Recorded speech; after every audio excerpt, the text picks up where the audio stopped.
and Anya's going to talk about the house in Crumlin, where you've done retrofitting. So thanks a million for joining us. I'll let you introduce yourself. Thanks. Hi there. Yes, it's not Crumlin, but it's very near Crumlin. Crumlin is just over the canal. I'm in Dublin 12. I know that it was on the agenda, but it does, where it is doesn't matter. But it is one of the typical pebble dash 1920s houses that are all over Crumlin and Cabra, and it's one of the fairly typical 2 bedrooms and a box room, or three bed house. Apparently originally they weren't built with bathrooms. So a lot of the houses have an upstairs bathroom or some of a wee side extension. This house was built in 1922. It was part of a development, the very first Free State development, the Irish Free State, making houses, quality housing for the people. So it's celebrating 100 years now since that. But they're well-built houses for that time, except in terms of energy efficiency, really terrible. When I moved in, it was pretty cold. It's a solid mass concrete construction. I'd say no insulation. There was 100 mil of fiberglass in the attic, which is a very, very small amount. There had been new aluminium double glazed windows fitted. I don't know when, maybe 10 or 15 years ago, but they weren't great. There was oil-fired central heating. The boiler was from the early 80s, so big oil tank, tiny wee garden, taken up largely by an oil tank and an oil boiler, which were stinky and horrible. So yeah, it was a absolutely lovely house, but pretty cold, poor energy performance. So I wanted to get a deep energy retrofit. I'm an ecologist, and I work in nature conservation and environment, and a bit of practice what I preach, and go all out and try and get this into a full blown deep energy retrofit. And I wanted to get up to an a BER of an A rating. So I got in touch with Tipperary Energy Agency, Super Homes.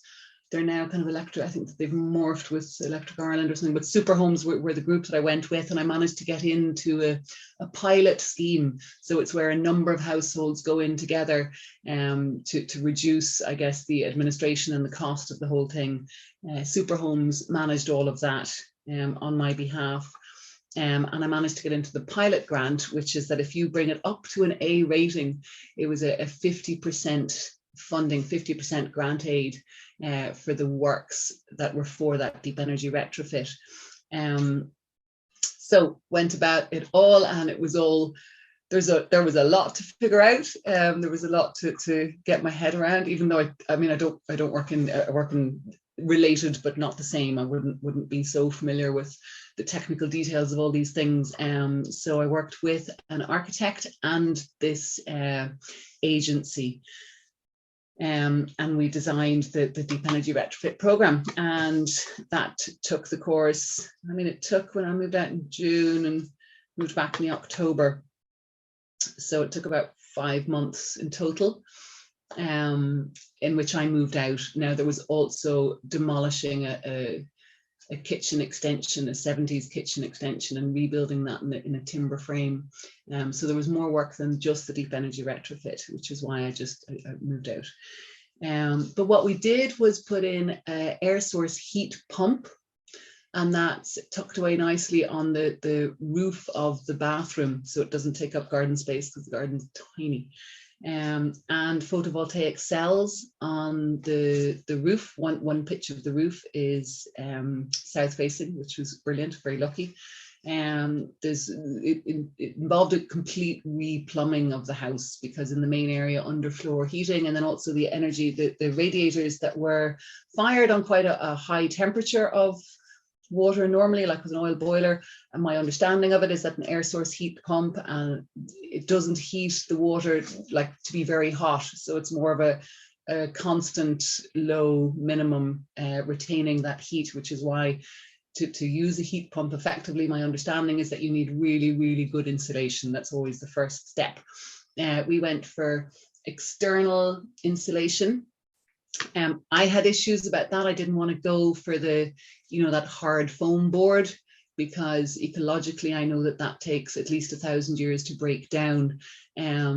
So I got an excellent response actually from the agency Super Homes about this, giving me the performance of each of the options for external clad insulation. And we went with a kind of a rock wool, it was more awkward for them to do, but the performance is excellent. And yeah, I'm happier with that. It's not really an ecologically friendly material, but it's not as bad as that solid foam board, if you know the one that I mean. So yeah, external insulation, totally replumbed, new radiators everywhere, rewiring, air tightness as well. So there's an air tightness membrane in every room, and there's also a ventilation. Every room has a ventilation. The kind of plain ones in the normal rooms here where I am in my study, see that little white thing up there? So there's a constant stream of kind of air comes in through that, but it can be controlled, and that works very well. In the main living area, the kind of kitchen dining, there's an actual pump, and that is, I think it's demand controlled, and that apparently reads, I'm not technically proficient in this, I'm sorry, but it reads the amount of moisture in the air, the humidity, and that's related to the amount of people. So if you have 10 people in there, you need more fresh air. It detects that and sucks more air through. That also works really well because it never feels stuffy in there, even though it is airtight. Yeah, I guess that's the bulk of the work that I did. We did get it up to an A2, which I'm absolutely delighted with. My experience now of living in the house is amazing. At Easter last year and this year, I turn all the heating off. So from Easter through to Halloween, I have no heating. I don't have any gas or any oil or anything. I just have the one bill, and it's electricity. And if you average it out over the whole year, it's about €70 a month. That's a calculation I did at the end of last year. So energy price hikes not factored in for that. But yeah, I literally have no heating throughout the summer, the half the year, from equinox to equinox. And there's what I call the spaceship in the bathroom cupboard, and that is where the hot water is, and I have a constant hot water for showering, always hot water. The other thing, in the winter when it is really cold, I don't I don't go turning the heating on or off because it feels cold or anything. There's a thermostat for each zone, and I just go up 21, or it's a bit cold today, I'm going to be really still on my computer for 8 hours a day, 22. I don't do anything, it keeps it at that temperature.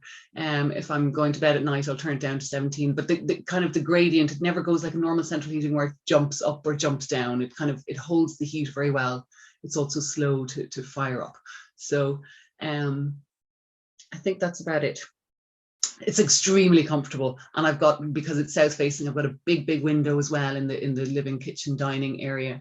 So the solar gain is really impressive, even in February. Like the room, kind of, you notice how much it heats up on a sunny day just from that passive solar gain. So yeah, it's been an amazing experience. It's extremely comfortable. My conscience is is helped by the fact that I'm not using oil-fired central heating or gas. So yeah, it's definitely a process I couldn't recommend enough. And the 50% grant from the government really helped. Okay, and that was the grant for the deep retrofit. That's right. Yeah, I was in the pilot scheme for the deep energy retrofit 2 years ago, and now that is generally available. I don't know exactly what the grants are, but I think they're kind of 40% or more if you go for an A rating.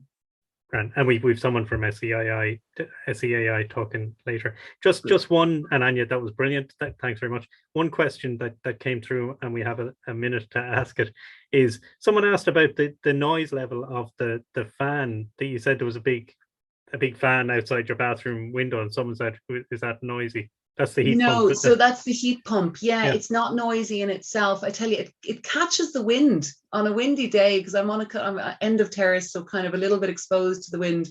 there's a wind hiss that I can't hear in the house, but you can hear outside the house.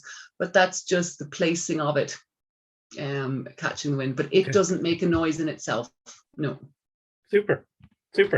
That's great. Thanks very much, Anja. We're going to move on to the next person now, who is Karen.